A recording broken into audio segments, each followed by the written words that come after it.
How to turn on or turn off roaming assistance on Samsung Galaxy S26, S26 Plus or Ultra. First, tap on the home button to return back to the home screen. Then on the home screen, open up the phone app. Next, tap on the More button and then choose Settings. In Call Settings, we then scroll down and tap on Other Call Settings. In here, tap on Roaming Assistance. Tap on the toggle button to turn it off or switch it on. Now tap on the left hand side panel.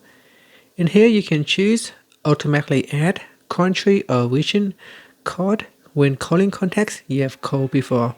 Now in here, you can also select Ask for each call or always add a code of country or region you are located in.